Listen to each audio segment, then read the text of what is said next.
right. So I see Lee is broadcasting on the bottom. Yeah. All right? Yep. All right. Ending the blame, shame, and guilt game.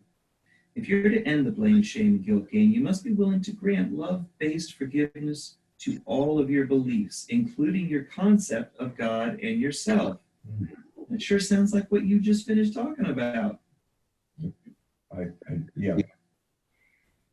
Yep. What I just finished talking about, to me, encapsulates the entire book.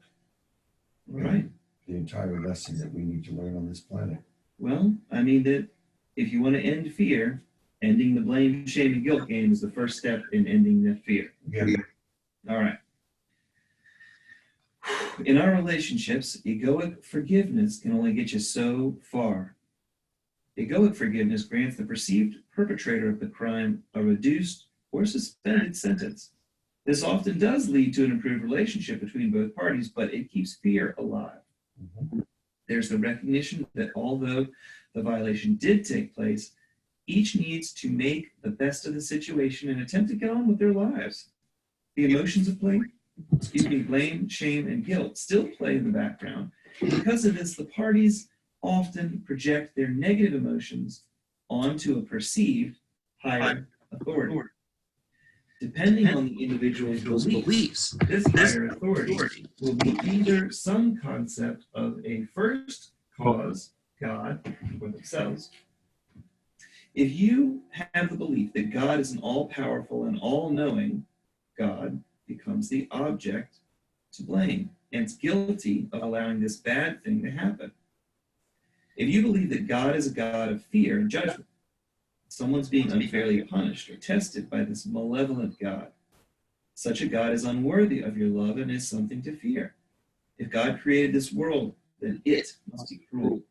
Of course, if you understand the parent's dilemma, this world was designed to allow individual consciousness the opportunity to have personal experiences in a safe, controlled environment. God is not to blame for this play school that we demanded. It's a mighty, mighty paragraph. Yep.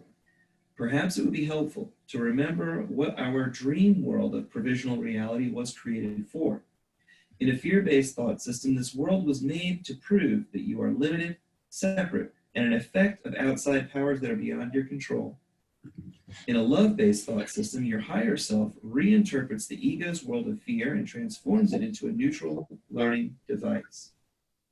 When you see the world of individuated perception as a play school, all participants become mere actors who have roles to perform in the game of separation. The ultimate goal of the game is to rediscover your true spiritual identity. There are no victims or victimizers. All are willing participants in the reawakening process. If we are to reawaken, helps if you're looking at the words you're trying to read. If we are to awaken from our egoic belief in lack, limitation, and separation, we need actors to play all the roles that we wish to experience. In this way, we learn and demonstrate the principles that guide our existence in specific circumstances. Guide. Same thing. Did I not say guide? You said guard. Oh. It's just as good. Okay. Based on the feedback from those experiences, we make mid-course corrections to ensure our arrival at the proper destination. Okay, stop for a second. All experts do mid-course corrections. Yes. Stop the recording for a second, too, if you would. Oh, all right. Oh, you don't have to. That's all right. This way you can see what I have to do if I want to do that. I have to stop the broadcast. I have to come back over here and hit this, and I can hit resume and have you go ahead and read back what you did, because that's gold. It's beautiful. No more blame, shame, or guilt, Bob. Let's go. Do it. What'd you write down? This is what I got this morning. And it's just 3 lines long. Every morning and evening, in stillness, forgive each ego I have created until total peace of God is achieved and maintained. Beautiful, man. Amen. All right. That seems to be what the message of Tom's book is. I'm jumping a little bit ahead of where we are, but I think that's where we're going. Okay. Let's see how Tom wraps this up. If this is the case, or if God does not exist, you ultimately have only yourself to blame for being so ignorant that you decided to participate in some hurtful experience that now needs your forgiveness. No big deal. Let's just take care of business and move forward, because wasting more time is just going to generate more guilt. Mm-hmm. All right, I'm putting it in the blue color, which is my kind of color. Is that an aha? No, that's the sound that when you're on Wheel of Fortune, that's what when you lose, it's the boom, boom, boom, boom. Okay, yeah, I got it. don't do that. Boom, boom, boom, boom. You didn't win. Plinko. Okay, this is where self-compassion is needed. We're willing to forgive others, but unwilling to grant that same forgiveness to ourselves. That's what you just did when you asked me to pause it and realized you shouldn't have asked me to pause it. We take the blame, shame, and guilt originally directed toward the perpetrator, and we turn it on ourselves. Oh, baby. Love-based forgiveness is unconditional. To transfer the condemnation to another is not forgiveness. To escape fear, true forgiveness must be granted to all, including yourself. And God. The key to forgiveness is to see that all seemingly harmful actions arise out of ignorance. Our desire to participate in a given event is because we want to learn. No blame, shame, or guilt should be associated with our desire to learn. We should commend ourselves for the decision to be a learner.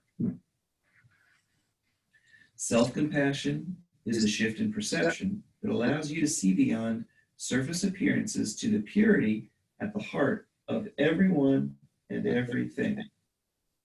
You reframe the facts and drop the judgments. We need differences so that we can have experiences that we desire to reawaken our consciousness to our true spiritual magnificence. Beautiful sentence. Mm-hmm. We need to take responsibility for our experiences without making anyone wrong for their part in the event.